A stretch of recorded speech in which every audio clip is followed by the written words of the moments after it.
Allen Yeah, I'm gonna react to Allen Iverson on how he lost 200, like. Iverson went from being one of the best players in the NBA, making $20 million per year, to being kicked out of the league and broke. So how did AI torch $200 million? And was he really penniless and unable to pay his bills, as some reports suggested? Iverson grew up in a tough neighborhood, surrounded by drugs and criminals. His family didn't have electricity at times, and due to a busted plumbing system, their floors were often filled with feces from the sewage. Allen would spend every second of every day on the playgrounds because he didn't want to return to that awful smell at home. Iverson was extremely talented, but one incident nearly erased any chance of him playing professional basketball. In 1993, when Iverson was still a high school senior, he decided to go bowling with friends, when all of a sudden a brawl broke out. Even though he had nothing to do with the fight, he was wrongly accused of injuring a teenage girl and sentenced to 15 years in prison.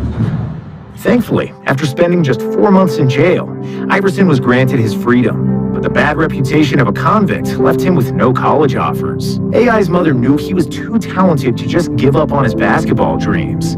So with nowhere else to turn, his mother decided to write a letter to Georgetown's Coach Thompson, begging for a second chance to make things right. And against all odds, Thompson offered him a scholarship and probably saved Allen's life. Then just like that, after 2 spectacular seasons with the Hoyas, Iverson became the first pick in the 1996 NBA draft. It didn't take him long to capture the hearts of NBA fans. AI dazzled with his speed, his fearlessness, and a deadly crossover that even Jordan couldn't stop. On top of that, AI had the swag to match his on-court production. And when MJ retired in 1998, Iverson became the most popular and most influential player in the NBA. Half of the NBA started to wear cornrows because of Iverson. Players started to get more tattoos and wear throwback football jerseys to games, with ice around their necks to flaunt the millionaire status.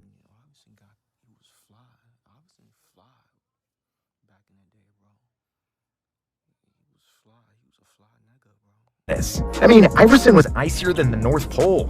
Necklaces, chains, bracelets, earrings, you name it. AI was rocking it. He was the poster boy of the bling-bling era in the late 90s and early 2000s. And of course, all that jewelry wasn't cheap. But that was just the tip of the iceberg of his spending habits. AI bought a lot of luxury cars, and there were some legendary stories about how little he cared about them. He's still a fly nigga.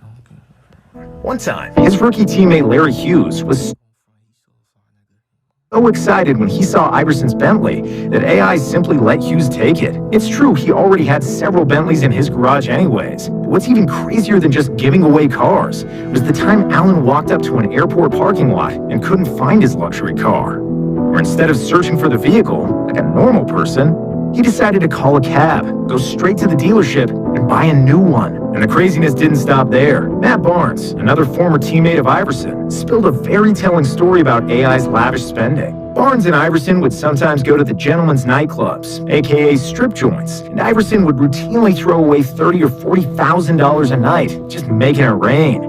Barnes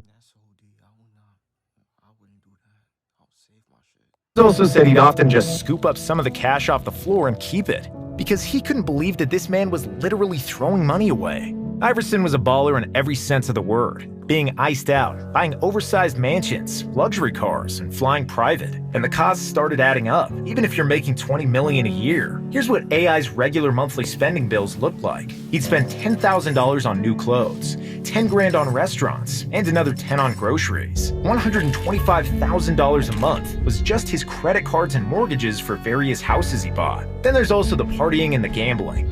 It's reported that Iverson blew $1 million in one night while gambling at an Atlantic City casino. Due to some unpaid debts and drunken behavior, he was banned from several casinos in Atlantic City and Detroit. On top of his own costs, AI always kept a big entourage around. At the peak of his fame, he had 50 of his friends and relatives living and traveling with him. And of course, Allen paid for everything. And he had probably loaned a lot of money that he never saw again. At the beginning of his career, AI didn't trust banks, and he kept all of his money in huge garbage bags that were just laying around the house. Of course, some of the money bags went missing after a while, which is expected if you have 50 people in your entourage. Iverson also went through some legal troubles over the years and had to pay various settlements. So it's become easy to see how one can blow through $200 million after paying living costs for 50 people, giving cars away, gambling in casinos, and throwing massive parties all the time. After Iverson retired He was flexing too much, bro. from the NBA in 2010, his income could no longer sustain the lavish spending like there was an endless supply of money. But the nail in Iverson's financial coffin was his divorce, which was public, messy, and costly.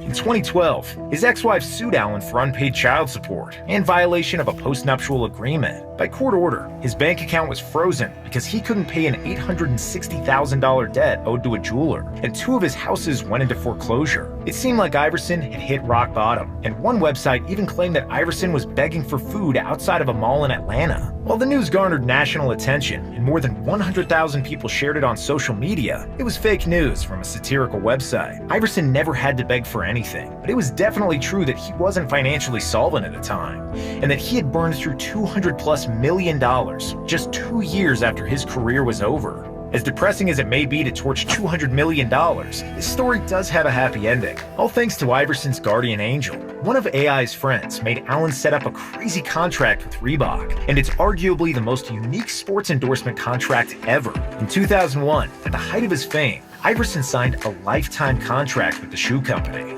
and the deal has a payment structure of $800,000 per year and a $32 million trust fund for Iverson that he'll gain access to in the year 2030. We don't know why the contract was structured the way it was. Maybe his friends saw that Iverson's spending got out of hand and that he needed to be protected. On top of that lovely Reebok money, Iverson started receiving his NBA pension in 2020 when he turned 45 years old. The pension pays him $8,000 per month, which equals $96,000 annually. It doesn't stop there. That's wavy. Reebok and the NBA are not his only current sources of income. Allen Iverson still makes great money because he's Allen Iverson. AI is still one of the most famous basketball players alive, and he earns a lot of money for showing up at events and endorsing various products, venues, or services. Heck, if a club opened up and we knew that Iverson was there, we'd go to the club too. Who wouldn't want to party with AI? And most recently, Iverson got involved with Viola, a cannabis company co-founded by former NBA player Al Harrington. So, if you ever make $200 million, please don't throw it all away like AI. Iverson was behaving like a drunken rock star from He was flexing OD. much of his career. And to be fair, oftentimes he really was a drunken rock star, or at least he partied like one. He was spending like there was no tomorrow. But he still like got back in his feet. And by 2012, he blew through all of his millions. But thankfully, Iverson is not broke. He's still making 7 figures every year. And when that Reebok money hits in 2030, he's still going to be one of the richest people in America. Let's just hope he makes smarter financial decisions this time around. Okay, that's the video. Yeah, what's your thoughts on Iverson? Like, I mean, he got all that money. He had all that money. He was flexing like OD. Like he losing all his money, but you know, like he got another opportunity. He started like he got back up in his feet, started like doing other things, like, you know, signing with Reebok and all that shit. Like, that's good, bro. Like, you know, Allen Iverson was a fly nigga, bro. He still is a fly nigga, bro. Like, he was fly. If he was a fly nigga in the basketball court, like with his like dribbles and crossovers and all that shit, bro. Like I said, like, you know, Allen Iverson was able to get back up and, you know, started like doing other things, like, you know, getting other jobs, like making money the other ways. Like, so yeah, make sure y'all like, comment, subscribe. That's very good on Iverson AI, bro. Like, comment, subscribe. Like, subscribe. Like, I'm trying to get a 1K, so y'all know the vibes. Whoever you're checking out, you are. And follow me on Instagram at WavyoCho1999. Alright, you are.